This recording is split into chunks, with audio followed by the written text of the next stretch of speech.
तो आप देख सकते हैं हरियाणा के मुख्यमंत्री मनोहर लाल खट्टर करनाल में पहुंचे हैं, डेरा खास सेवा में पहुंचे हैं और दरबार साहिब में यहाँ पर हरियाणा के मुख्यमंत्री मनोहर लाल खट्टर माथा टेकते हुए नज़र आ रहे हैं। और यहाँ पर जो दरबार साहिब है वहाँ पर माथा टेक रहे हैं। पानीपत में 24 तारीख को जो है वो कार्यक्रम है और 24 तारीख को बड़े स्तर पर कार्यक्रम आयोजित किया जा रहा है। 400 साल प्रकाश पर्व गुरु तेग बहादुर जी का, और उसी को लेकर एक सभा आयोजित की जा रही है करनाल के अंदर। और आप देख सकते हैं यहाँ पर उन्हें सरोपा भेंट किया जा रहा है। हरियाणा के मुख्यमंत्री मनोहर लाल खट्टर को सरोपा भेंट किया गया है। इस वीडियो को आप ज़्यादा से ज़्यादा शेयर कीजिए। और आप देख सकते हैं हरियाणा के मुख्यमंत्री मनोहर लाल खट्टर, साथ ही साथ दुष्यंत गौतम जो राज्यसभा सांसद हैं, और भी तमाम यहाँ पर जो लोग पहुँचे हैं उन्हें सरोपा भेंट किया जा रहा है। सभी ने पहले दरबार साहिब के आगे माथा टेका है। गुरु तेग बहादुर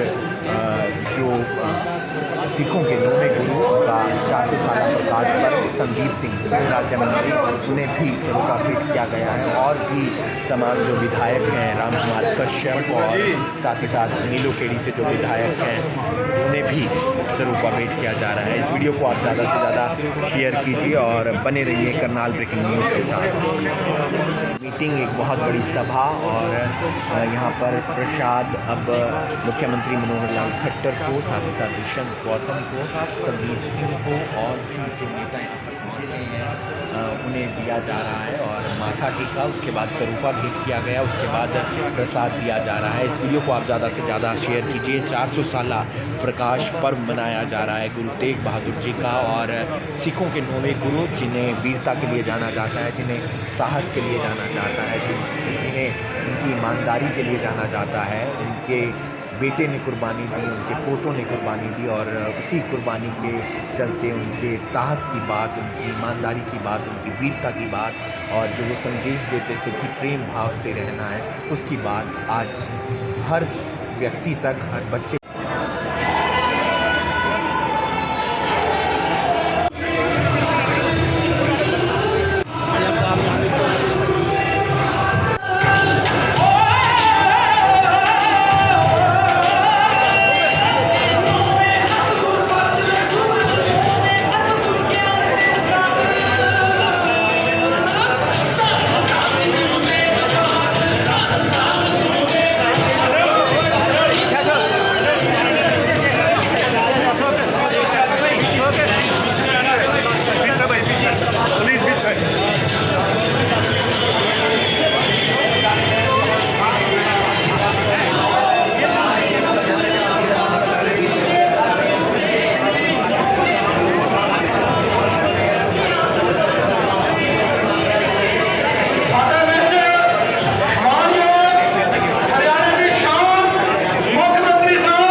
इधर आ जाओ प्लीज।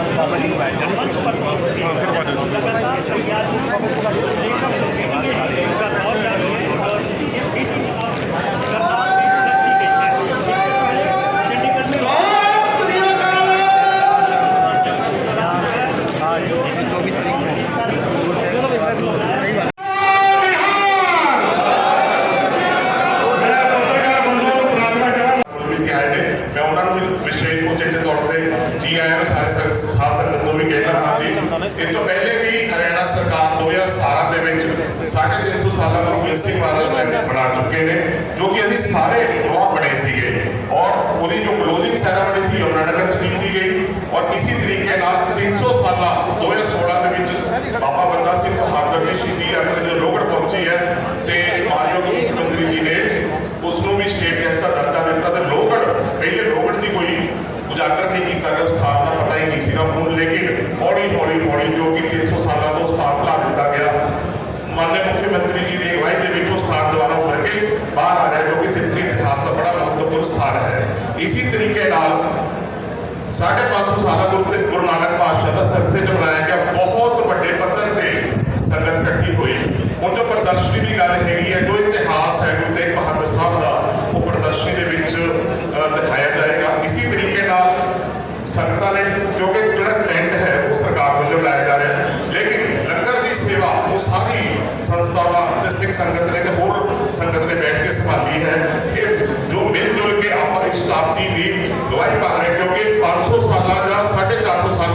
ਵਿੱਚ ਸਾਡੇ ਤੋਂ ਕੋਈ ਵੀ ਨਾ ਹੋਏ।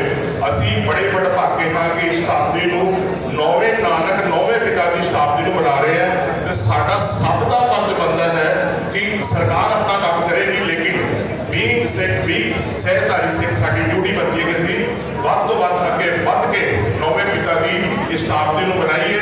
ਵਾਹਿਗੁਰੂ ਜੀ ਕਾ ਖਾਲਸਾ, ਵਾਹਿਗੁਰੂ ਜੀ ਕੀ ਫਤਿਹ। ਇਸ ਤੋਂ ਇਲਾਵਾ ਕੋਈ बहुत ही ईमानदार मुख्यमंत्री मनोहर लाल जी और साडे विच विशेष तौर पर पहुंचे हुए साडे भारतीय जनता पार्टी के संगठन के मैंबर साहबान, सांसद जी और विशेष तौर पर बाबा सुखा सिंह जी के स्थान के उत्ते इस पवित्र स्थान से सारे वख-वख पिंडां तो आए हुए साडे वीर सरपंच साहबान, कार्यकर्ता बंधु और साडे विच SGP के मैंबर भुपिंदर सिंह रोखा जी और हरियाणा सरकार के विच साडे अज राज्य मंत्री संदीप सिंह जी वो भी पहुंचे ने, जिहड़े कि इस कार्यक्रम के मुख्य चेयरमैन बनाए गए हैं।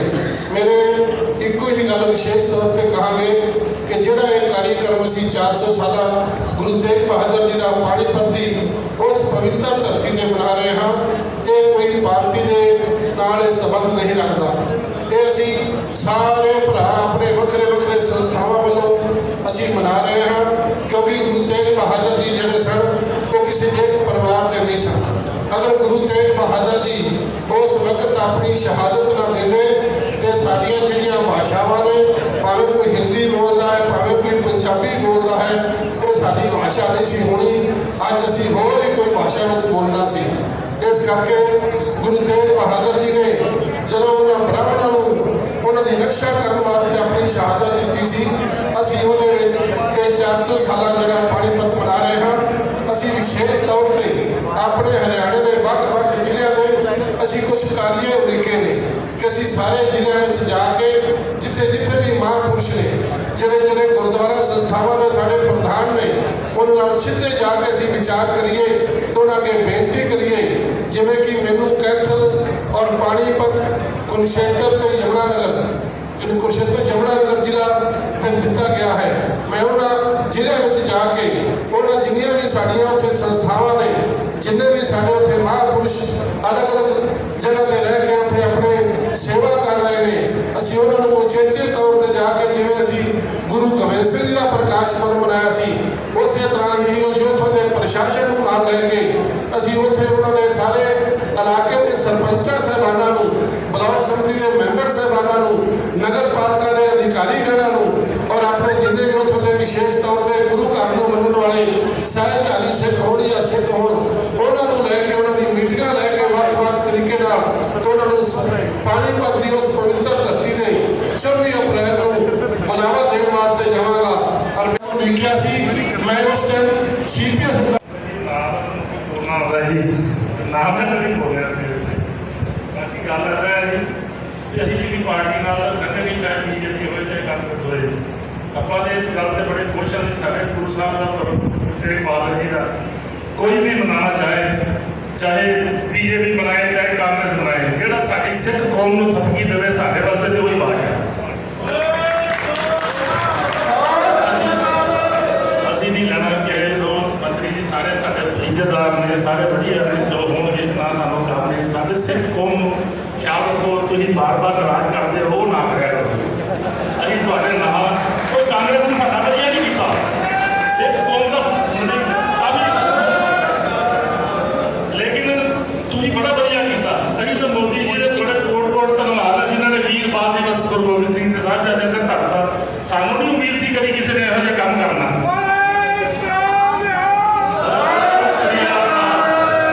जो उन्होंने करता जी खट्टर साहब, तुसीं भी बड़ा बढ़िया कीता, साडे वास्ते काफ़ी काम कीते, पर कोई गल्लां साडे नाराज़गी करदियां, पर संगत ते असीं सीमा पार संगत तो माफी मंगांगे, तुहानूं भी करांगे कि तुसीं साडी संगत का ख्याल रखिया करो। सब रिस्पेक्ट हर कोई चाहता है, असीं तुहानूं बड़ी इज्जत दी सिख संगत ने, एक एक इलाका तुहाडे नाल चले, तो तुसीं भी किरपा करिया करो, सानूं नाल लैके चलो। साडे गुरु साहब का गुरुपुरब मना रहे बड़े धूमधाम नाल, असीं तुहाडा बहुत धन्नवादी हाँ, तुसीं साडे ते ये काम कर रहे हो। वाहिगुरू जी का खालसा, वाहिगुरू जी की फतेह। कोई वादा घाटा बोल जाए माफ करना जी, मैनूं मौका कोई नहीं। साडे विच सरबजीत जी ਕਮੇਟੀ ਦੇ ਸਕੱਤਰ ਨੇ ਉਹਨਾਂ ਨੂੰ ਪ੍ਰਾਰਥਨਾ ਕਰਾਂਗਾ ਉਹ ਵੀ ਸਿੱਧਾ ਸਨਮਾਨਿਤ ਮੰਚ ਕਹਿ ਕੇ ਸੁਝਾਅ ਹੈ ਕਿ ਉਹਨਾਂ ਦੇ ਜੀਵਨ ਦਾ ਬਹੁਤ ਲੰਮਾ ਸਫ਼ਰ ਸੀ ਜਿਹੜਾ ਉਹਨਾਂ ਨੇ ਗੁਰੂ ਨਾਨਕ ਦੇਵ ਜੀ ਜੀਆਂ ਤੋਂ ਬਾਅਦ ਜੇ ਲੰਮਾ ਸਫ਼ਰ ਧਰਮ ਦੇ ਪ੍ਰਚਾਰ ਦੇ ਪ੍ਰਸਾਰ ਦੇ ਲਈ ਕੀਤਾ, ਮਾਨਵਤਾ ਦੇ ਭਲੇ ਦੇ ਲਈ ਕੀਤਾ, ਗੁਰੂ ਤੇਗ ਬਹਾਦਰ ਜੀ ਦਾ ਸਫ਼ਰ ਹੈ। ਉਹਨਾਂ ਦੀ ਤੁਸੀਂ ਯਾਦ ਬਣਾ ਰਹੇ ਹੋ, ਪ੍ਰਕਾਸ਼ ਪੁਰਬ ਮਨਾ ਰਹੇ ਹੋ। ਮੇਰਾ ਸੁਝਾਅ ਹੈ ਕਿ ਦਿੱਲੀ ਤੋਂ ਜਿਹੜੀ ਵੀਡੀਓ ਬਣਾ ਰਹੀ ਹੈ ਅੰਮ੍ਰਿਤਸਰ ਵਾਲੀ, ਇਸ ਦੇ ਕਿਤੇ ਕੋਈ ਥਾਂ ਲੈ ਕੇ 5-7-10 ਏਕੜ ਉਹਨਾਂ ਦੇ ਪੂਰੇ ਜੀਵਨ ਦੀਆਂ ਜਿਹੜੀਆਂ ਝਾਕੀਆਂ ਨੇ ਉਹਨਾਂ ਦੇ ਲਈ ਬਹੁਤ ਵੱਡਾ ਮਿਊਜ਼ੀਅਮ ਜਿਹੜਾ ਜਿਹਦੀ ਰੋਡ ਦੀ ਉੱਪਰ ਬਣਾਇਆ ਜਾਵੇ ਤਾਂ ਕਿ ਉਹ ਹਮੇਸ਼ਾ ਲਈ ਉਹਨਾਂ ਦੀ ਜਾਨ ਨੂੰ ਤਾਜ਼ਾ ਰੱਖੇਗਾ। ਮੈਂ ਇੱਕ ਵਾਰ ਫਿਰ ਖੱਟਰ ਸਾਹਿਬ ਜੀ ਦਾ, ਮੁੱਖ ਮੰਤਰੀ ਸਾਹਿਬ ਦਾ, ਉਹਨਾਂ ਦੀ ਸਾਰੀ ਟੀਮ ਦਾ ਤੇ ਮੇਰੇ ਬਹੁਤ ਹੀ ਸਤਿਕਾਰਯੋਗ ਕਿਸਾਨ ਦਾ ਇਹਨਾਂ ਦਾ ਸਾਰਿਆਂ ਦਾ ਧੰਨਵਾਦ ਕਰਦਾ ਹਾਂ। ਯਕੀਨ ਦਿਵਾਉਣਾ ਕਿ ਵੱਡੇ ਪੱਧਰ ਤੇ ਅਸੀਂ ਪੰਜਾਬ ਦੇ ਵਿੱਚੋਂ ਵੀ ਸਿੱਖ ਸੰਗਤਾਂ ਨੂੰ ਲੈ ਕੇ ਆਵਾਂਗੇ। ਸਭ ਦਾ ਧੰਨਵਾਦ। ਵਾਹਿਗੁਰੂ ਜੀ ਦਾ ਖਾਲਸਾ, ਵਾਹਿਗੁਰੂ ਜੀ ਕੀ ਫਤਿਹ। ਫਤਿਹ ਗਿਰਾਈ मीटिंग सारी खत्म हुई तो मैं माननीय प्रधानमंत्री जी को किया शब्दा ने बिल्कुल एक सूई की नोक के बराबर भी शब्द फर्क नहीं। मैं कहती एक प्रार्थना करनी सी तुहानू, कहते दसो। मैं कहती मेरी लोकसभा क्षेत्र है लेकिन स्पैशल तौर पर माननीय मुख्यमंत्री जी ने कहा कि 24 अप्रैल का साढ़े पानीपत के अंदर गुरु तेग बहादुर जी का 400वां प्रकाश पर्व असी मना रहे हैं तो असी प्रार्थना कर रहे हैं कि तुसी उत्थे जरूर आओ। तो वो खड़े हो गए और बड़े स्नेह के नाल उन्होंने कहा मेरा मन भी बहुत चंगा लगता मैं आ सकता। 24 तरीक का मेरा ऑलरेडी प्रोग्राम जम्मू के अंदर क्योंकि पंचायत दिवस है उस दिन, तो मैं वर्चुअल कॉन्फ्रेंस के द्वारा पूरे देश बारे संबोधित करना मेरा तय। लेकिन असली प्रोग्राम लाल किले के उत्ते गुरु तेग बहादुर जी का 400वां प्रकाश पर्व मनाने का रख दिता है। अज उसकी डेट भी असी करने वाले हैं तो उस दिन शामी मीडिया के भी 21 की डेट भी आ गई। मैं फिर भी उन्होंने कहा मैं कि माननीय मुख्यमंत्री फिर भी आएंगे तो सत्ता देने तो उन्होंने बड़े सिरों में बड़ी खुशी हुई। उन्होंने कहा बहुत वधिया किया तुम ये काम कर रहे हो। तो मैं हम प्रार्थना करा भाई भाषा बख्शिश की है। असं बोलते भी पंजाबी हाँ तो दिन रात लिखते भी आपस में पंजाबी हाँ। तो बहुत चंगा हो जो हरियाणा सरकार इस मौके पर ऐलान कर दे, मेरा ऐलान ही ना करे उन्होंने अमल में लियाओ भी जिन्ने भी हरियाणा के साइन बोर्ड ने भी करनाल 20 किलोमीटर आ साडी राष्ट्र भाषा हिंदी है उत्ते हिंदी लिख दो, लेकिन पंजाबी भाषा को दूजे दर्जे का मान प्राप्त आ तो थले गुरमुखी पंजाबी भाषा भी जरूर लिखो जी साडी रिक्वेस्ट है। और वीर ने जिवें बोलिया भी सिख कौम की पिठ के उत्ते सरकार थप्पड़ मारे तो असीं खुश होंदे आ। साडी सिख कौम नूं किसी भी सरकार के थप्पड़ की लोड़ नहीं। सरकारां नूं कौम के प्रति जो भी गुरु तेग बहादुर साहब महाराज के कोल हिंदू चल के गए महाराज ने कुर्बानी की है। अज सरकार महाराज का आगमन पुरब मना रही है तो सारिया सिख संगतां असीं पहलां भी नाल सां ते गुरु के लंगर दीयां जो सेवावां साडे लैके असीं नाल आ। तो बादशाह मेहर करन तुसीं पंजाबी भाषा नूं ऐलान करो जी। वाहिगुरू जी का खालसा, वाहिगुरू जी की फतेह जी। सत्कारयोग मंच ते बैठी ਅਤੇ मंच के सामने बैठी गुरु प्यारी साध संगत जी आओ सब तो पहला फतेह की सांझ करिए। वाहिगुरू जी का खालसा, वाहिगुरू जी की फतेह। उस महान पिता का 400 साला प्रकाश पर्व असीं मनाउण जा रहे हैं जिन्हां ने कहा तेग बहादुर बोलिया तर पईए धर्म ना छोड़िए बाह जिन्हां दी पकड़िए सिर दीजे बाह ना छोड़िए। एक बार जिहदा हथ फड़ लिया सिर भी देना पे तो हाथ नहीं छड़ना। अजे ही महान शख्सियत का 400 साल मनाने जा रहे हैं। साडा सारिਆਂ का फर्ज है ਵੱਧ ਤੋਂ ਵੱਧ पहुँचीए। ट्रांसपोर्ट वास्ते सानू पूछण की लोड़ ही नहीं। ਅਸੀਂ क्यों लैनी प्रशासन तो ट्रांसपोर्ट, क्यों सरकार तो ट्रांसपोर्ट लैनी है। ਅਸੀਂ ਸਾਰੇ सक्षम हाँ, साढ़े को सारे को अपन गड्डियां ने तो जो संगत वास्ते गड्डियां का इंतजाम करना पिया ਅਸੀਂ आप कर सकते हैं। महाराज की कृपा साढ़े ते गड्डियां भी करांगे, सारा कुछ करांगे और ਵੱਧ ਤੋਂ ਵੱਧ संगत अपने अपने इलाके को लैके उत्ते पहुँचीए क्योंकि उत्थे गल गुरु की होनी है। उत्थे जिन्ने रागी ढाडी आ रहे हैं उन्होंने गल गुरु की करनी है। मैं एक बेनती जरूर करांगा कि संगत दे विच सब नूं नाल लैके चलियो। हर धर्म का बंदा जिहड़ा भी, क्योंकि गुरु साहब जिवें गल दसी गई है वो हिंद की नहीं सृष्टि की चादर सर पूरी मनुखता वास्ते मानवता वास्ते उन्होंने बलिदान दिता। सो आप प्रयास करिए कि अपने इलाके के विचों हर धर्म का बंदा उत्थे लैके चलिए। लेकिन नाल एक बड़ी वड्डी जिम्मेदारी जिहड़ियां साडीआं सिख संस्थावां ते आउंदी है मैं वो खास तौर पर बेनती करना चाहांगा की हुंदा कि साडे वीर जिहड़े सिख धर्म के कई बार असूलों तो जाणू नहीं होंगे, चाहे वो हिंदू धर्म हो मुसलमान धर्म तो हो, कई बार उन्होंने साड़ी मर्यादा का नहीं पता होंगे। जे किसी तो मर्यादा का उल्लंघन होता है, साडा फर्ज है असं उन्हें बड़े प्यार नाल तरीके नाल बाहर ही समझा के कि वीर यह मर्यादा है, सिर ढकना है या इदा करना है, जोड़े लाने हैं, जराबां लानी है, जो भी साडी मर्यादा है, ये साडियां सिख संस्थावां की जिम्मेदारी है। असीं बड़े प्यार के नाल हर एक नूं, क्योंकि जिहड़ा उत्थे आ रहा है श्रद्धा भावना नाल आ रहा है, किसी तो अगर कोई छोटी जी गलती होंदी है तो ये नहीं कि असं उन्हें जिहड़ा इशू बना के तो उन्होंने किसी तरह की कोई बदसलूकी करिए, क्योंकि बड़े समागम में होंदा है। ਅਸੀਂ ਸਾਡੀਆਂ ਜ਼ਿੰਮੇਵਾਰੀ ਹੈ कि सिख संस्थावां गेट तो लैके जोड़ा घर तो लैके पार्किंग तो लैके पूरे रस्ते में रह मर्यादा के बारे में लगे कि वीर ने पालन नहीं किया, उसको बड़े प्यार तरीके से समझा दिए जी यह हाथ जोड़ के बेनती है, यह कर लो, कोई तुहाडी गल तो मना नहीं करेगा। एक तो यह बेनती है मेरी, दूजी छोटा जिहा मेरा सुझाव है, क्योंकि तुहाडी पार्किंग बिल्कुल नेड़े तो होनी नहीं, एडा वड्डा इकट्ठ हो रहा, पार्किंग थोड़ी जी दूर तो होएगी। उत्थे कुछ जिहड़े इहो ਜਿਹੇ ई रिक्शा जिहड़े आटो बैटरियां लगातियां जाण, जिहड़े बजुर्ग ने या हैंडीकैप भी आउणगे उन्हां वास्ते उत्थे ई रिक्शा लग जाण, ताकि पार्किंग थां तो नौजवान सारे पैदल चले जाएंगे, बुजुर्गों वास्ते ई रिक्शा जरूर लगाई जाए। ये मेरी बेनती है जी, पूरा साडा साथ रहेगा, सहयोग रहेगा, जोड़ियां की सेवा भी करांगे, होर भी जिहड़ी ड्यूटी लगाओगे आपां बढ़ चढ़ के करांगे। वाहिगुरू जी का खालसा, वाहिगुरू जी की फतेह। वाहिगुरू जी की फतेह। उपस्थित साडे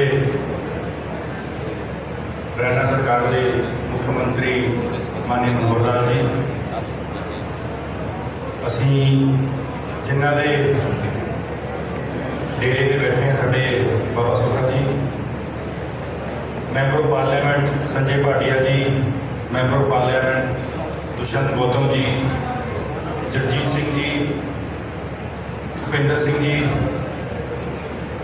इत्थे है सारे साडे विधायक, पूरे विधायक के साथ संगत, मेरे सामने बैठे मीडिया के साथी, सारे प्यार नाल फतेह। वाहिगुरू जी का खालसा, श्री वाहिगुरू जी की फतेह।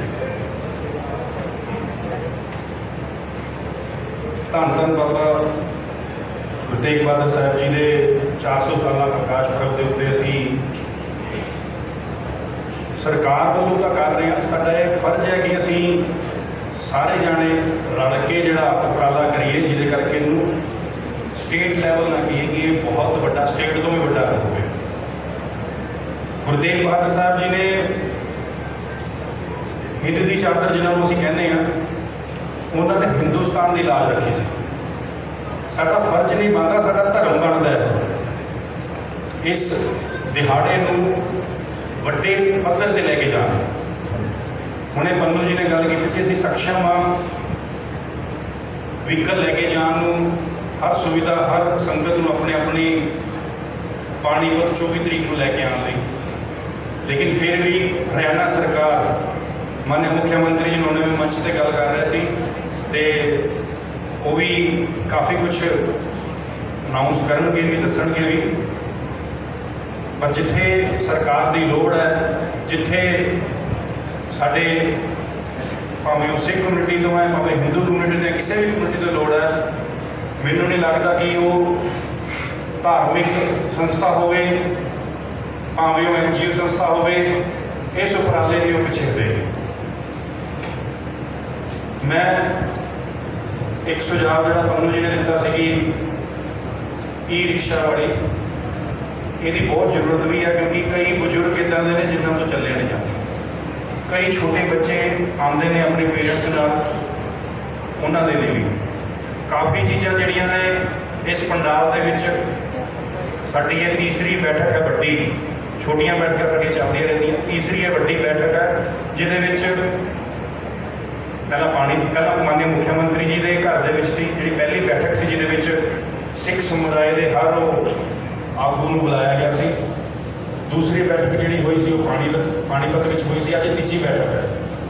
बैठक के फिल्टर होकर चीज़ां आ रही ने, सारे अपने अपनी जिम्मेदारी नाल अगे वध रहे हैं, क्योंकि मैं जो पहला भी कहा कि ये साडा फर्ज नहीं है, साडा धर्म है, और धर्म के लिए हर कोई मर मिटना चाहता है। ये साडा दिहाड़ा है, असीं होर वड्डा करना, यही साडा मेन मोटिव है। और साडी जिहड़ी टीम है दिन रात लगी हुई है इस समागम को वड्डे पद्धर पर करने लई। और जदों भी मैं माननीय मुख्यमंत्री जी नाल 24 अप्रैल की गल करदा तो वो हमेशा ये कहते हैं कि जो समुदाय लिए असीं कर सकते हैं उस तो वध के करांगे। पिछे 6 तरीक को माननीय मुख्यमंत्री जी ने शब्द भी ਜਿਹੜਾ ਹੁਣੇ ਸੁਣ ਵੀ ਰਹੇ ਸੀ ਤੁਸੀਂ ਸਾਰੇ, ਉਹਨੂੰ ਰਿਵੀਲ ਕੀਤਾ ਆ, ਪੋਸਟਰ ਰਿਵੀਲ ਕੀਤਾ ਆ। ਔਰ ਇੱਕ ਖੁਸ਼ੀ ਦੀ ਗੱਲ ਇਹ ਆ, ਖੁਸ਼ੀ ਵੀ ਕਹਿ ਸਕਦੇ ਹੋ ਜਾਂ ਤੁਸੀਂ ਇਹ ਕਹਿ ਸਕਦੇ ਹੋ ਕਿ ਇੱਕ ਇੱਦਾਂ ਦੇ ਮਾਨਯ ਮੁੱਖ ਮੰਤਰੀ ਜੀ ਨੇ ਹਰਿਆਣਾ ਦੇ, ਸ਼ਾਇਦ ਕਿਸੇ ਨੂੰ ਇਹ ਨਾ ਪਤਾ ਹੋਵੇ, ਮਾਨਯ ਮੁੱਖ ਮੰਤਰੀ ਜੀ ਗੁਰਮੁਖੀ ਲਿਖਣਾ ਤੇ ਪੜ੍ਹਨਾ ਵੀ ਜਾਣਦੇ ਨੇ।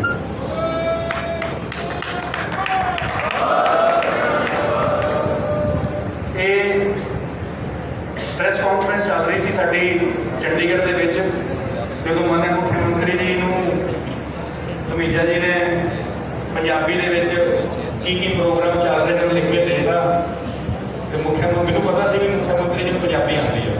ਮੈਂ ਪਿੱਛੇ ਜਿਹੇ ਪਟਨਾ ਸਾਹਿਬ ਗਿਆ ਸੀ, ਮੱਥਾ ਟੇਕ ਕੇ ਉੱਥੇ ਪ੍ਰਸ਼ਾਦ ਕਰਾਇਆ ਹਰਿਆਣਾ ਸਰਕਾਰ ਲਈ, ਮੁੱਖ ਮੰਤਰੀ ਜੀ ਲਈ, ਸਾਰਿਆਂ ਲਈ, ਸਾਰਿਆਂ ਦੇ ਸੁੱਖ ਸ਼ਾਂਤੀ ਲਈ। ਤੇ ਉਦੋਂ ਜਿਹੜਾ ਪ੍ਰਸ਼ਾਦ ਦੇ ਉੱਤੇ ਜਿਹੜੀ ਪੰਜਾਬੀ ਦੇ ਵਿੱਚ ਲਿਖਿਆ ਸੀ ਕਿ ਹੋ ਗਏ ਸਾਲ ਤੋਂ ਉੱਤੇ ਦੀ ਗੱਲ ਹੋ ਗਈ ਆ, ਤੇ ਉਹਨਾਂ ਨੇ ਪੜ੍ਹ ਕੇ ਸਾਰਾ ਸੁਣਾਇਆ। ਤੇ ਮੈਂ ਵੀ ਸ਼ੌਕ ਸੀ ਕਿ ਇਹ ਇੱਦਾਂ ਦੇ ਮੁੱਖ ਮੰਤਰੀ ਨੇ ਜਿਨ੍ਹਾਂ ਨੂੰ ਪੰਜਾਬੀ ਲਿਖਣੀ ਤੇ ਪੜ੍ਹਨੀ ਵੀ ਆਉਂਦੀ ਹੈ। ਸੋ ਇਹ ਅਸੀਂ ਲੱਕੀ ਹਾਂ, ਸੁਭਾਗਿਆਸ਼ਾਲੀ ਹਾਂ ਕਿ ਸਾਨੂੰ ਇੱਦਾਂ ਦੇ ਮੁੱਖ ਮੰਤਰੀ ਮਿਲੇ ਨੇ ਜਿਹੜੇ ਪਿਛਲੇ ਪਲਾਨ ਦੇ ਵਿੱਚ ਵੀ ਤੇ ਇਸ ਪਲਾਨ ਦੇ ਵਿੱਚ ਵੀ ਹਰ ਕਮਿਊਨਿਟੀ ਨੂੰ ਅੱਗੇ ਲੈ ਕੇ ਜਾਂਦੇ ਨੇ। ਉਹਨਾਂ ਨੇ ਇਤਿਹਾਸ ਸਾਡੇ ਸਾਹਮਣੇ ਗਲਤ ਲਿਖਿਆ, ਉਸ ਇਤਿਹਾਸ ਨੂੰ ਦਰੁਸਤ ਕਰਨ ਦਾ ਟਾਈਮ ਹੈ। ਬਿਲਕੁਲ ਠੀਕ ਕਹਿ ਰਹੇ ਨੇ। ਹੁਣ ਮੈਂ ਪ੍ਰਾਰਥਨਾ ਕਰਾਂਗਾ ਸਾਡੇ ਪਦਮ ਸ਼੍ਰੀ ਅਵਾਰਡੀ ਜਿਹੜੇ ਚੜ੍ਹਦੀ ਕਲਾ ਚੈਨਲ ਦੇ ਮਾਲਕ ਵੀ ਹੈਗੇ, ਬੜੇ ਸੇਵਾ ਭਾਵੀ ਨੇ, ਉਹ ਆਏ ਨੇ। ਮੈਂ ਉਹਨਾਂ ਨੂੰ ਪ੍ਰਾਰਥਨਾ ਕਰਾਂਗਾ 2-3 ਮਿੰਟਾਂ ਲਈ ਸ਼ਰਧਾ, ਪਿਆਰ, ਪ੍ਰਤੀਬੱਧਤਾ ਤੇ ਨਿਸ਼ਠਾ ਲੈ ਕੇ ਜੁੜੀ ਹੋਈ ਗੁਰੂ ਸਾਧ ਸੰਗਤ। ਵਾਹਿਗੁਰੂ ਜੀ ਕਾ ਖਾਲਸਾ, ਵਾਹਿਗੁਰੂ ਜੀ ਕੀ ਫਤਿਹ। ਵਾਹਿਗੁਰੂ ਜੀ ਕਾ ਖਾਲਸਾ। ਸ਼੍ਰੋਮਣੀ ਸੰਤ ਬਾਬਾ ਸੁਖਾ ਸਿੰਘ ਜੀ ਮਹਾਰਾਜ ਕਾਰ ਸੇਵਾ ਵਾਲੇ, ਜਿਨ੍ਹਾਂ ਨੇ ਆਪਣਾ ਜੀਵਨ ਗੁਰਧਾਮਾਂ ਨੂੰ ਵਿਦਿਆ ਦੇ ਖੇਤਰ ਵਿੱਚ ਔਰ ਲੋਕ ਭਲਾਈ ਦੇ ਖੇਤਰ ਵਿੱਚ ਕੰਮ ਕਰਨ ਲਈ ਸਮਰਪਿਤ ਕੀਤਾ ਹੋਇਆ ਹੈ। ਉਹਨਾਂ ਦੇ ਇਸ ਮਹਾਨ ਸੇਵਾ ਸਥਾਨ ਡੇਰਾ ਕਾਰ ਸੇਵਾ ਵਿਖੇ ਜਦੋਂ ਅਸੀਂ ਇਕੱਠੇ ਹੋਏ ਹਾਂ ਤਾਂ ਮੈਂ ਇਸ ਧਰਤੀ ਉੱਤੇ ਇੱਕ ਕਰਾਮਾਤ ਦੇਖ ਰਿਹਾ ਹਾਂ। ਮੈਂ ਪਿਛਲੇ 60 ਸਾਲ ਤੋਂ ਵੀ ਜ਼ਿਆਦਾ ਸਮਾਂ ਪੱਤਰਕ ਸੇਵਾ ਦੇ ਖੇਤਰ ਵਿੱਚ ਅਤੇ ਪੱਤਰਕਾਰੀ ਦੇ ਖੇਤਰ ਵਿੱਚ ਕੰਮ ਕੀਤਾ ਹੈ, ਲੇਕਿਨ ਮੈਂ ਇੰਨੇ ਚੀਫ ਮਿਨਿਸਟਰਾਂ ਦੇ ਨਾਲ, ਖੱਟਰ ਸਾਹਿਬ, ਇੰਨੇ ਪ੍ਰਧਾਨ ਮੰਤਰੀਆਂ ਦੇ ਨਾਲ ਮੈਂ ਸਾਰੀ ਦੁਨੀਆ ਵਿੱਚ ਗਿਆ ਹਾਂ, ਲੇਕਿਨ ਅਟਲ ਬਿਹਾਰੀ ਵਾਜਪਾਈ ਜੀ ਐਸੇ ਪ੍ਰਧਾਨ ਮੰਤਰੀ ਸਨ, ਜੇ ਅਮਰੀਕਾ ਵਿੱਚ ਜਾਣ, ਕੈਨੇਡਾ ਵਿੱਚ ਜਾਣ, ਯੂਰਪ ਵਿੱਚ ਜਾਣ, south East Asia, middle East ਵਿੱਚ ਜਾਣ ਤੇ ਮੈਨੂੰ ਨਾਲ ਲੈ ਕੇ ਜਾਣ ਤੇ ਕਹਿਣ ਬੇਟਾ ਇੱਥੇ ਪਤਾ ਕਰੋ ਕਿਸੇ ਪੰਜਾਬੀ ਜਾਂ ਸਿੱਖ ਨੂੰ ਕੋਈ ਪ੍ਰੋਬਲਮ ਹੈ। ਔਰ ਮੈਂ ਇੱਕੋ ਇੱਕ ਐਸਾ ਪ੍ਰਧਾਨ ਮੰਤਰੀ ਦੇਖਿਆ ਕਿ ਅਮਰੀਕਾ ਦੇ ਸਿੱਖ ਜਦੋਂ ਭਾਰਤ ਦਾ ਪ੍ਰਧਾਨ ਮੰਤਰੀ ਅਮਰੀਕਾ 'ਚ ਜਾਏ 5-5, 6-6 ਹਜ਼ਾਰ ਸਿੱਖ ਕਾਲੇ ਕੱਪੜੇ ਪਾ ਕੇ ਮੁਜ਼ਾਹਰਾ ਕਰਦੇ ਸਨ, ਲੇਕਿਨ 1998 ਵਿੱਚ ਜਦੋਂ ਕਾਲੇ ਕੱਪੜੇ ਪਾ ਕੇ ਹਜ਼ਾਰਾਂ ਸਿੱਖਾਂ ਨੇ ਵਾਜਪਾਈ ਜੀ ਦੇ ਖਿਲਾਫ ਮੁਜ਼ਾਹਰਾ ਕੀਤਾ ਤਾਂ ਮੈਨੂੰ ਮੁਜ਼ਾਹਰਾ ਦੇਖਣ ਤੋਂ ਬਾਅਦ ਆਪਣੇ ਕਮਰੇ 'ਚ ਬੁਲਾਇਆ ਤੇ ਕਹਿਣ ਲੱਗੇ बेटा मैं सिखों का शुभ चिंतक हूँ, ये सिख मेरे खिलाफ क्यों मुजाहरा कर रहे हैं। मैं कह जी इन्होंने जरूर कोई तकलीफ होगी, इन्नी वड्डी गिनती कहते बुलाओ उन्होंने। मैं 50 के करीब चीज़ा सिख बुलाए होटल विच और उन्होंने समस्यावां सुन के मौके उत्ते हर मंग उन्होंने मन के उन्होंने सारी दुनिया दी मैसेज विच आर्डर भेजे कि सिखां नाल कोई सैकंड ग्रेड का ट्रीटमेंट न करे, सिखा मुख्त धारा में समझो। सिख देश भगत इस देश की आज़ादी लिए कुर्बानियां करने वाली कौम है। और 1998 के बाद खट्टर साहब मैं जो भी प्रधानमंत्री नाल अमरीका गया कदे भी कोई मुजाहरा नहीं होया। अते हुण श्री नरेंद्र मोदी जी जिस दिन योगी जी यूपी के मुख्यमंत्री बने और मैं हैरान हो गया कि पहले दिन मुख्यमंत्री बनने के बाद उन्होंने ऐलान किया कि इस देश में 14 नवंबर को असं बाल दिवस मनाते हाँ, किसी होर के नाम से बाल तो गुरु गोबिंद सिंह जी के हैं जिन्होंने छोटी छोटी उम्र में लासानी शहादत दी लेकिन धर्म नहीं हारिया। ये देश गुरु गोबिंद सिंह महाराज के छोटे साहबजादे के नाम से बाल दिवस मनाए।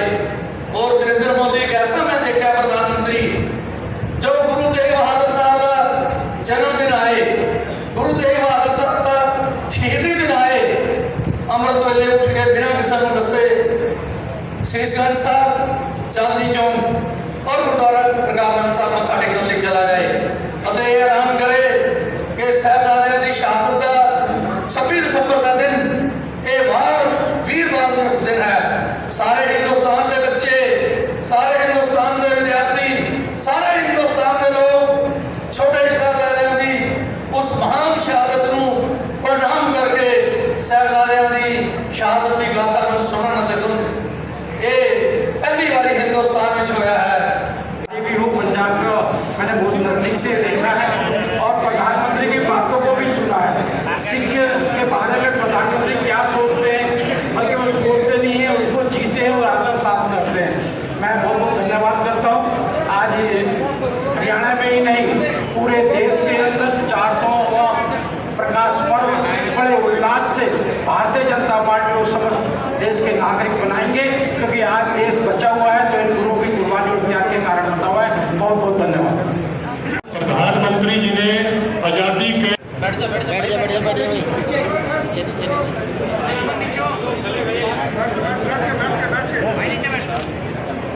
वाहिगुरू जी का खालसा वाहिगुरू जी की फतेह। हरियाणा सरकार मेरे साथी मंत्री साढ़े खेल मंत्री सरदार संदीप सिंह जी, इतों के लोक सभा के मैंबर साढ़े सांसद मैंबर पार्लियामेंट श्री संजय भाटिया जी, राज्यसभा चुने गए हरियाणा तो ही साढ़े मैंबर पार्लियामेंट श्री दुष्यंत गौतम जी, पद्म श्री सरदार जगजीत सिंह जी दर्दी, साढ़े जिहड़े स्थान से असीं अज अपना समागम कर रहे हैं, इसके संचालक तेरा कार सेवा जो असीं कहने बाबा सुखा सिंह जी, पूर्व CPS हरियाणा सरकार सरदार बख्शीश सिंह जी विर्क, सरदार भूपिंदर सिंह जी रोका मैंबर SGPC, आज इतने विराजमान पूरी साध संगत जी, मातावां भैणां भी विराजमान ने। मैं सब तो पहला आज की इस मीटिंग ये आया वो कहना है प्यारे साध संगत जीओ, आज का जो प्रोग्राम है इसका जोड़ा टीचा है, जोड़ा मकसद है, वो असीं सबने सुनिया है कि आने वाली 24 अप्रैल को पानीपत के विखे धन बाबा गुरु तेग बहादुर जी का 400 साल प्रकाशोत्सव बहुत धूमधाम मनाने वास्ते वो तैयारी वास्ते अज असीं इत्थे आए। इस तैयारी दियां कई बैठक पहले भी हो चुकिया ने। एक बैठक से हरियाणा के मुख्य स्थानों तो जोड़े भी आगू संत साहिबान से होर भी समाज के जोड़े आगू यहो जे महानुभाव से उन्होंने बुला के उत्थे सारी योजना बनाई गई सी। डेट कुछ और तय हुई सी, लेकिन बाद में थोड़ा बदलाव किया गया। उन्होंने 24 अप्रैल को पानीपत विखे ये प्रोग्राम सारा होना है। विचार यह होना कि इस तरह के प्रोग्राम असी क्यों बनाओ, आखिर इन्हों का मकसद की है। मकसद साफ है कि जो यहो महान पुरख होंगे जिन्हों के विचार समाज को अगे बढ़ाने वास्ते, देश के एक नवी पीढ़ी में जागृति लियाने वास्ते, उन्होंने विचारों का अगर अज असीं प्रसार करांगे तो नवी पीढ़ी भी ਉਹਨਾਂ ਦੇ ਚਰਨਾਂ ਤੇ ਉਹਨਾਂ ਦੇ ਵਿਚਾਰਾਂ ਪਿੱਛੇ ਚੱਲਣ ਵਾਸਤੇ ਤਿਆਰ ਹੋਏ। ਅਗਰ ਪਹਿਲਾਂ ਕੋਈ ਖੂਬੀ ਹੁੰਦੀ ਹੈ, ਜਿਹੜੇ ਮਹਾਂਪੁਰਖ ਹੁੰਦੇ ਉਹਨਾਂ ਦੇ ਜੀਵਨ ਦੀ ਕੋਈ ਖੂਬੀ ਹੁੰਦੀ ਹੈ, ਉਸੇ ਕਰਕੇ ਉਹ ਮਹਾਂਪੁਰਖ ਬਣਦੇ। ਨਹੀਂ ਤੇ ਸਮਾਜ ਦੇ ਵਿੱਚ ਲੱਖਾਂ ਕਰੋੜਾਂ ਬੰਦੇ ਹੋਏ ਆਏ ਚਲੇ ਗਏ, ਹਰ ਕਿਸੇ ਨੂੰ ਤਾਂ ਨਹੀਂ ਆਉਂਦੇ ਸੀ। ਅਸੀਂ ਤੇ ਆਪਣੇ ਵੀ ਕਈ ਵਾਰ ਸਗੇ ਪਰਿਵਾਰ ਦੇ ਬਾਪ ਦਾਦਾ ਪੜਦਾਦਾ ਸਰਦਾਦਾ ਜਿਹੜੇ ਹੁੰਦੇ ਆ, 3-4-5 ਜਿਹੜੀਆਂ ਤੇ ਕੋਈ ਨਾ ਕੋਈ ਖੋਜ ਕੇ ਪੜ੍ਹ ਕੇ ਆਪਣਾ ਰੱਖ ਲੈਂਦਾ, ਉਸ ਤੋਂ ਉੱਪਰ ਉਹਨਾਂ ਨਹੀਂ ਪਤਾ ਹੁੰਦਾ। ਲੇਕਿਨ ਇਹੋ ਜਿਹੇ ਮਹਾਂਪੁਰਖ ਜਿਹੜੇ ਸੈਂਕੜੋਂ ਸਾਲ ਪਹਿਲੇ, ਹਜ਼ਾਰਾਂ ਸਾਲ ਪਹਿਲੇ, ਜਿਨ੍ਹਾਂ ਦਾ ਜੀਵਨ ਸਮਾਜ ਨੂੰ ਕੋਈ ਦਿਸ਼ਾ ਦੇਣ ਵਾਸਤੇ ਆਇਆ, ਉਹ ਪ੍ਰਚਲਿਤ ਹੋਇਆ ਇਤਿਹਾਸ ਬਣ ਗਿਆ। ਉਸ ਇਤਿਹਾਸ ਨੂੰ ਅਸੀਂ ਨਵੀਂ ਪੀੜ੍ਹੀ ਦੇ ਸਾਹਮਣੇ ਲਿਆਉਂਦੇ ਹਾਂ। ਇਹਨਾਂ ਵਿਚਾਰਾਂ ਨੂੰ ਜ਼ਿਆਦਾ ਤੋਂ ਜ਼ਿਆਦਾ ਫੈਲਾਇਆ ਜਾਵੇ। ਅਸੀਂ ਹਰਿਆਣਾ ਸਰਕਾਰ ਵੱਲੋਂ ਯੋਜਨਾ ਬਣਾਈ ਔਰ ਉਸ ਯੋਜਨਾ ਦਾ ਨਾਮ ਰੱਖਿਆ ਸੰਤ ਮਹਾਂਪੁਰਖ ਵਿਚਾਰ ਪ੍ਰਸਾਰ ਯੋਜਨਾ। ਜਿਤਨੇ ਸੰਤ ਮਹਾਂਪੁਰਖ ਨੇ ਉਹਨਾਂ ਦੀਆਂ ਜੀਵਨੀਆਂ ਨੇ, ਉਹਨਾਂ ਦੇ ਕੋਈ ਸ਼ਹੀਦ ਦੀ ਸ਼ਹਾਦਤ ਦੇ ਦਿਨ ਨੇ, ਹੋਰ ਕੋਈ ਘਟਨਾ ਅਗਰ ਕੋਈ ਇਹੋ ਜਿਹੀ ਹੋਈ ਹੈ ਜਿਹੜੀ ਸਮਾਜ ਨੂੰ ਪ੍ਰੇਰਣਾ ਦੇ ਸਕਦੀ ਹੈ, ਉਸ ਦਿਨ ਨੂੰ ਮਨਾਇਆ ਜਾਵੇ। ਸਟਾਰਟ ਅਸੀਂ ਕੀਤਾ ਹੈ ਜਿਸ ਤਰ੍ਹਾਂ ਮਹਰਸ਼ੀ ਵਾਲਮੀਕੀ ਉਹਨਾਂ ਦਾ ਜਨਮ ਦਿਵਸ, ਗੁਰੂ ਰਵਿਦਾਸ ਦਾ ਜਨਮ ਦਿਵਸ, ਸੰਤ ਕਬੀਰ ਦਾ ਜਨਮ ਦਿਵਸ, ਬਾਬਾ ਸਾਹਿਬ ਅੰਬੇਡਕਰ ਦਾ ਉਹਨਾਂ ਦਾ ਜਨਮ ਦਿਵਸ, ਜਾਂ ਤੇ ਸਟੇਟ ਪੱਧਰ ਤੇ ਔਰ ਜਾਂ ਫਿਰ ਜ਼ਿਲ੍ਹਾ ਪੱਧਰ ਤੇ ਸਾਰੀ ਸਟੇਟ ਸਰਕਾਰੀ ਤੌਰ 'ਤੇ ਅਸੀਂ ਮਨਾਉਂਦੇ ਰਹੇ। ਵਿੱਚੋਂ ਜਿਹੜੀਆਂ ਸ਼ਤਾਬਦੀਆਂ ਆਉਂਦੀਆਂ, ਇਹਨਾਂ ਸ਼ਤਾਬਦੀਆਂ ਨੂੰ ਅਸੀਂ ਮਨਾਉਣਾ ਸ਼ੁਰੂ ਕੀਤਾ ਹੈ। ਜਿਸ ਤਰ੍ਹਾਂ ਗੁਰੂ ਨਾਨਕ ਦੇਵ ਜੀ ਦਾ ਸ਼ਾਇਦ 550 ਸਾਲਾ ਅਸੀਂ ਮਨਾਇਆ ਸੀ। ਫਿਰ ਗੁਰੂ ਗੋਬਿੰਦ ਸਿੰਘ ਜੀ ਦਾ 350 ਸਾਲਾ ਮਨਾਇਆ ਸੀ। ਹੁਣ ਗੁਰੂ ਤੇਗ ਬਹਾਦਰ ਜੀ ਦਾ ਸ਼ਹੀਦੀ ਦਾ 400 ਪ੍ਰਕਾਸ਼ ਉਤਸਵ 400 ਸਾਲਾ, ਇਹਨੂੰ ਅਸੀਂ ਮਨਾ ਰਹੇ ਹਾਂ। ਔਰ ਸਾਫ਼ ਹੈ ਮਨਾ ਇਸ ਵਾਸਤੇ ਰਹੇ ਤਾਂ ਕਿ ਉਹਨਾਂ ਦੇ ਜੀਵਨ ਦੀਆਂ ਸਾਰੀਆਂ ਘਟਨਾਵਾਂ ਉਹਨੂੰ ਉਸੇ ਲੋਕਾਂ ਨੂੰ ਜਿੰਨਾ ਜ਼ਿਆਦਾ ਲੈ ਜਾ ਸਕਦੇ ਹਨ। ਆਖਰ ਇਸ ਇਤਿਹਾਸ ਦੇ ਵਿੱਚ ਬਹੁਤ ਪੁਰਾਣਾ ਇਤਿਹਾਸ ਨਾ ਵੀ ਜਾਣੀਏ, ਪਿਛਲੇ ਅਗਰ 500-600 ਸਾਲ ਦਾ ਇਤਿਹਾਸ ਅਸੀਂ ਜਾਣੀਏ ਤਾਂ ਆਪਣਾ ਦੇਸ਼ ਗੁਲਾਮ ਸੀਗਾ। ਗੁਲਾਮੀ ਦੀ ਜ਼ਿੰਦਗੀ ਸਾਰਾ ਸਮਾਜ ਕੁੜ ਕੇ ਜੀ ਰਿਹਾ ਸੀ। ਕੋਈ ਚੇਤਨਾ ਨਹੀਂ ਸੀ, ਲੋਕਾਂ ਦੇ ਜੋਸ਼ ਨਹੀਂ ਸੀ, ਉਤਸ਼ਾਹ ਨਹੀਂ ਸੀ। ਸਭ ਤੋਂ ਪਹਿਲਾਂ ਤਾਂ ਮਹਾਂਪੁਰਖਾਂ ਨੇ ਭਗਤੀ ਮਾਰਗ ਇਹ ਅਪਣਾਇਆ। ਕੁਛ ਲੋਕਾਂ ਨੂੰ ਇਕੱਠਾ ਕੀਤਾ ਜਾਵੇ, ਉਹਨਾਂ ਦੇ ਵਿੱਚ ਕੋਈ ਵਿਚਾਰ ਸੰਦੇਸ਼ ਦਿੱਤੇ ਜਾਣ, ਕਥਾ ਕੀਤੀ ਜਾਵੇ, ਪ੍ਰਵਚਨ ਕੀਤਾ ਜਾਵੇ, ਭਗਤੀ ਦੇ ਗੀਤ ਗਾਏ ਜਾਣ, ਉਹਨਾਂ ਨੂੰ ਕੋਈ ਨਾ ਕੋਈ ਸਲੀਕਾ। ਗੁਰੂ ਨਾਨਕ ਦੇਵ ਜੀ ਉਸ ਯੁੱਗ ਦੇ ਮਹਾਂਪੁਰਖ ਹੋਏ। ਗੁਰੂ ਨਾਨਕ ਦੇਵ ਜੀ ਨੇ 1400 ਸਮਥਿੰਗ ਜਿਹੜਾ ਸਨ ਹੈ, ਉੱਥੇ ਉਸ ਵੇਲੇ ਉਹਨਾਂ ਦਾ ਪ੍ਰਭਾਵ ਸਾਰੇ ਸਮਾਜ ਵਿੱਚ ਹੋਇਆ। ਲੋਕ ਥੋੜ੍ਹਾ ਜਾਗਰੂਕ ਹੋਏ। ਕੋਈ ਮਾਮਲੇ ਉਸ ਟਾਈਮ ਦੇ ਹੈਗੇ ਆ, ਭਗਤੀ ਜਿਹੜੇ ਭਾਵਨਾ ਲੋਕਾਂ ਨੂੰ ਜਾਗਰੂਕ ਕਰਦੇ ਸੀ। ਲੇਕਿਨ ਜਿਸ ਵੇਲੇ ਸਮਾਜ ਦੀ ਚੇਤਨਾ ਆਈ ਔਰ ਥੋੜਾ ਜਿਹਾ ਅਤਿਆਚਾਰ ਹੋਰ ਵਧਣ ਲੱਗ ਗਿਆ, ਉਸ ਵੱਧਦੇ ਅਤਿਆਚਾਰ ਵੇਲੇ ਭਗਤੀ ਮਾਰਗ ਨੂੰ ਨਾਲ ਚੱਲਦਿਆਂ ਸ਼ਕਤੀ ਮਾਰਗ ਵੱਲ ਸਾਨੂੰ ਜਾਣਾ ਪਏਗਾ। ਪਹਿਲੇ ਸ਼ਾਸਤਰ ਹੱਥ ਲਿਆ, ਉਸ ਬਾਅਦ ਸ਼ਸਤਰ ਹੱਥ ਲਿਆ। ਸ਼ਾਸਤਰ ਨਾਲ ਜਨਤਾ ਜਾਗਰੂਕ ਹੁੰਦੀ ਹੈ, ਸ਼ਸਤਰ ਦੇ ਨਾਲ ਜਿਹੜੀ ਅਤਿਆਚਾਰੀ ਵਰਤੀ ਦੀ ਜਿਹੜੀ ਤਾਕਤਾਂ ਹੁੰਦੀਆਂ ਉਹਨਾਂ ਦੇ ਨਾਲ ਮੁਕਾਬਲਾ ਕੀਤਾ ਜਾਂਦਾ ਹੈ।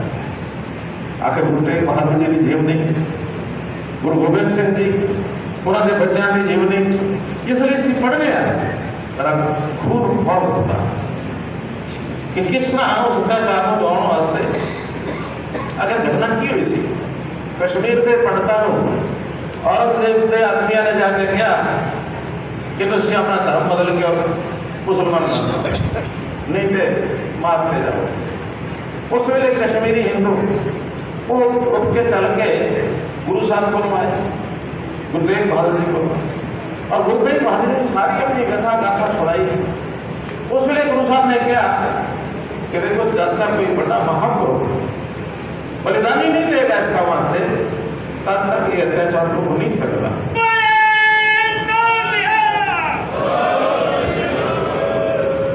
एक गल उन्होंने तय की, विचार होने लगा।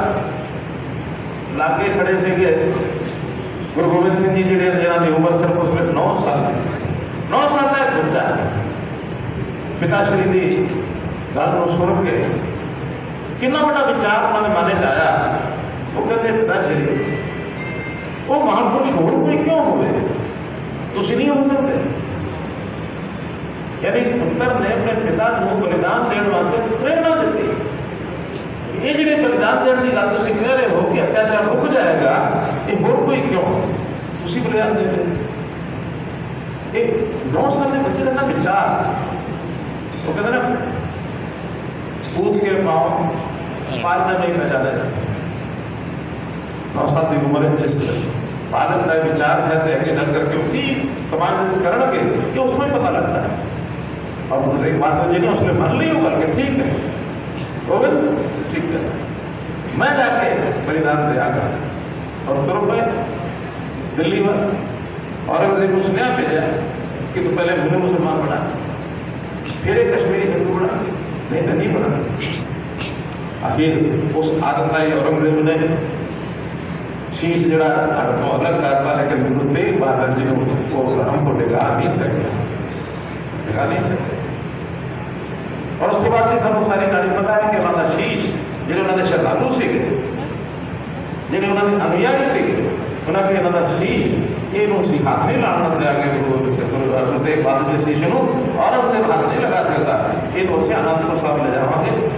धड़ जड़ा उत्थे रकाब के जिथे गुरुद्वारा है उत्थे धड़ का दाह संस्कार किया, लेकिन शीश लैके तुर पे और तुर पे फिर रस्ते दे वो भी अपने हरियाणा का ही स्थान है जिहड़ा इस मामले में बड़ा प्रसिद्ध हो गया, जिहड़ा पिंड है जिहदा नाम बड़ा खालसा है।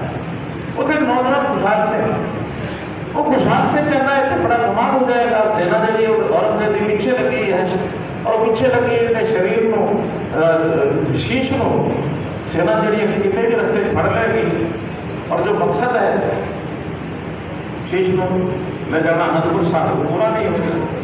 तो कहते हैं कि खुशहाल सिंह जी का जरा चेहरा मोरा सा, उन्होंने दाढ़ी, उन्होंने सिर, उन्होंने बाल उसी तरह से दूरों देखा जाए तो मिलता से गुरु तेग बहादुर जी तरह। किसी ने सलाह दी कि इस तरह कर तू अपना शीश तकवा अलग करा के और अपने शीश को और बेशक औरंगजेब की सेना को सौंप दे ताकि गुरु साहब का शीश ये सुरक्षा का पहुंच जाए। कोई कीता बलिदानी खुशहाल सिंह की घट नहीं है। भाई खुशहाल सिंह ने यादगार में आज भी उत्थे गुरुद्वारा भी बनाया है और एक स्टैचू भी लगा है और एक म्यूजियम भी बनाया बड़ा खालसा। अगर असं कदे गए गुरु साहब ने हरियाणा के नाम बहुत अच्छे संबंध रहे। गुरु तेग बहादुर जी ने कोई कारण बनाया होना, मैं नहीं कह सकता कि उसके कारण होएगा, सारे इतिहासकार जानते होंगे, मैं कभी पूछा भी नहीं। लेकिन एक मौका ऐसा आया कि उन्होंने अपना हेडक्वार्टर अनंदपुर साहब पहला रखा सी, उन्होंने बदल के नरवाणा में थे, नरवाणा के लागे ही कप्तान साहब कप्तान साहब गुरुद्वारा आज भी गुरु तेग बहादुर जी का सब तो बड़ा गुरुद्वारा इस तरह मनाया जाता है।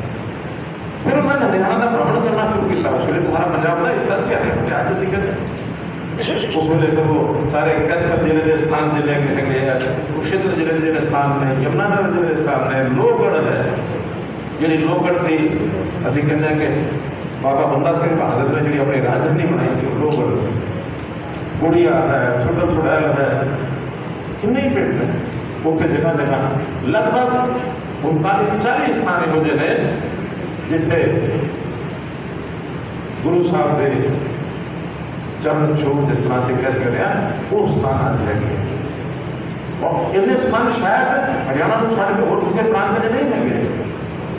गुरु साहब का देखा जाए तो उन्होंने प्रभाव क्षेत्र ये लग गया उन्होंने बलिदानी इसकी कथा कहानी गाथा ये असी सारी नवी पीढ़ी वास्ते सामने रखने वास्ते तैयार हैं कि कौम वास्ते, देश वास्ते, समाज वास्ते, धर्म वास्ते अगर जिंदगी को कुर्बान भी करना पड़े तो कुर्बानी वास्ते तैयार रहना चाहिए। लगभग 50-60 साल इन गलों वास्ते किसी ने ध्यान नहीं दिता, लेकिन 60 साल तो बाद मैं कह सकता कि अज दी सरकारों ने वो मजबूर होकर इस रस्ते से चलने वास्ते तैयार हो गए। चलो महापुरुषों की जीवनियां भी बनाने पैणगे, उन्होंने जीवनियां को बच्चों को पढ़ाना भी पड़ेगा, अच्छे संस्कार किमें लिया जाए इस पर सोचना भी पड़ेगा, अपने तीर्थ स्थान उन्होंने विकास भी करना पड़ेगा। ये सारिया चीज़ा करने वास्ते सरकारों का अपना योगदान है। और मैं यही कह सकना अज गुरु घर का सेवक हरियाणा के जो जिस तरह का काम इच्छा करोगे, सुझाव दोगे, अच्छे काम लगे उस वास्ते कहोगे, असी कोई कसर नहीं करना, कोई कसर नहीं करना।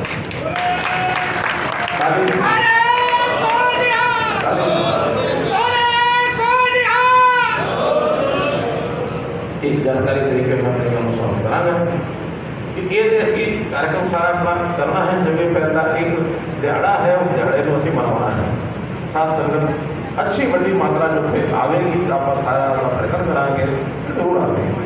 और उत्थे जो जो धार्मिक कार्यक्रम सैट किए गए, मैनेजमेंट ने जो कुछ किया है वो सारा करके ये पता लगा है कि एग्जीबिशन वो भी उत्थे सजाई जाएगी ताकि उसके जो चित्र ने वो जी जरा दर्शन है उस मात्र नाल भी जनता जनार्दन को पता लग जाए इतिहास क्या है। सारे गुरु साहिबान का देश दियाँ होर हो घटनावां जड़ियाँ जिहड़ियां हिंदी चादर, देश की चादर, अंग्रेजी चादर जो असीं कहने वो जुड़ियाँ घटनावां सारियां दर्शाइयां जांदियां। उस तो बाद उत्थे एक प्रदर्शनी, क्योंकि गुरु गोबिंद सिंह जी तो बाद उन्होंने हुक्म दिता बाबा सिंह बांदा बहादुर ने, बाबा बंदा सिंह बहादुर को जो हुक्म दिता कि हुणे धर्म की रक्षा मेरे बाद तलवार फड़नी, उन्होंने तलवार फड़ी और जिन्हें इस तरह के ठिकाने है यानी जोड़े विरोधी धड़े थे उन्होंने ठिकाणों में ध्वस्त किया, लड़ाइयाँ लड़ियाँ और लोहगढ़ के राजधानी बनाई। असी एक लोहगढ़ के एक बड़ा बाबा बंदा सिंह बहादुर जी का स्मारक ये असी उत्थे बना रहे हैं।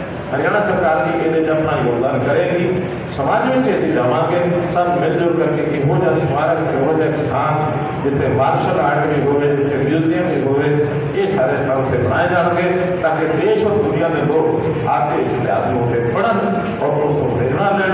वो भी एग्जीबिशन उत्थे रखी जाएगी। मैं जोड़े आयोजक करता ने इस प्रोग्राम के उन्होंने सब बहुत बहुत धन्यवाद भी करना है, शुभकामना भी देना है। कोई वैसे कठिनाई आएगी नहीं, सारे इंतजाम अलग अलग साढ़े संजय भाटिया जी ने सतरी शेरे जी कमेटी बनी है उन्होंने सबने बना ले कर ले है।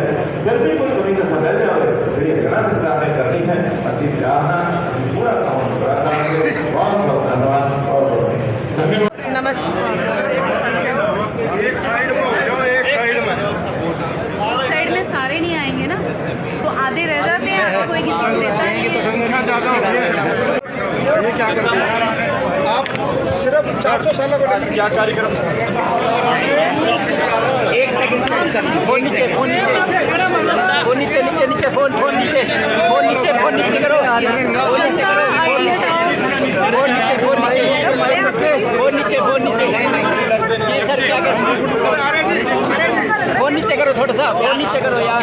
क्या कार्यक्रम रहेगा? फोन नीचे, फोन नीचे यार। ये किसका फोन आ गया? ये भी आपका अड़ गया, थोड़ा सा नीचे। हमने हमेशा संत महापुरुषों के विचार प्रसार के लिए कितने प्रयत्न हो सके करते हैं।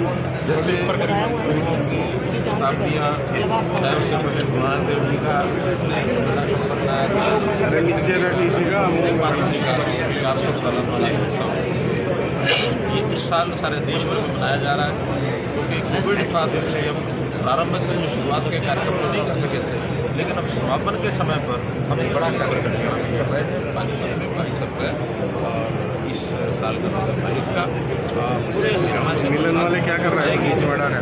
मैं समझता हूँ कि सारे देश भर से जो महापुरुषों के इस प्रकार के विचारों से सहमत हैं, उनके शिक्षण निकालते हैं, कई बातें आस्था रखते हैं, वो सारे देश भर से भी लोग आने वाले हैं।